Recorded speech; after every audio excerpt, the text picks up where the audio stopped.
আমাকে এবং নাইমকে মেরে ফেলার হুমকি দেওয়া হয়েছে, এই বিষয়ে একটি পোস্ট করা হয়েছে।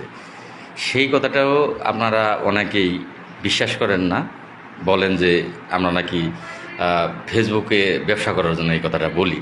আসলে আপনারা যারা এই ধরনের মন্তব্য করেন, আল্লাহ কি আপনাদের একটু জ্ঞান দেয়নি যে এই এত বড় একটা বিষয় নিয়ে কেউ ফেসবুকে মিথ্যা কথা বলে? কখন আপনারা বিশ্বাস করবেন? যখন আমাদের ডাকায় লাশ পড়ে থাকবে তখন বিশ্বাস করবেন যে লাল মিয়া ভাই এই কথা বলেছিল, তাহলে সত্য। আমার তো মনে হয় তাই। আপনাদের কি জ্ঞান, কি ধারণা আমি জানি না, যে এত বড় একটা বিষয়, সেই বিষয়টা নিয়েও ফেসবুকে আমরা মিথ্যা কথা বলতে যাব যে আমাদেরকে মেরে ফেলার জন্য হুমকি দেওয়া হয়েছে। প্রশাসন বলতে তো একটা কিছু আছে নাকি? যদি এত বড় একটা মিথ্যা কথা বলি তাহলে কি প্রশাসন আমাদেরকে ছেড়ে দিবে? তো অতএব আপনাদের অনুরোধ রইল, আমরা বিন্দু পরিমাণ মিথ্যা কথা বলতেছি না।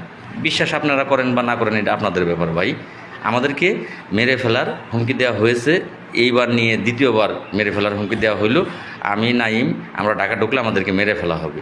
আর এই হুমকিটা তারাই দিচ্ছে, আমি যাদের নাম দিয়েছি তারা, কারণ তাদের স্বার্থে আঘাত লেগেছে, তাদের স্বার্থ নষ্ট হচ্ছে, বারাবাতে ছাই পড়ছে, যেই কারণে তারা আমাদেরকে বিভিন্নভাবে থামানোর চেষ্টা করতেছে, আমাদেরকে মেরে ফেলার হুমকি দেওয়া হচ্ছে। এটা বিশ্বাস না বিশ্বাস করা আপনাদের ব্যাপার। ধন্যবাদ সকলকে।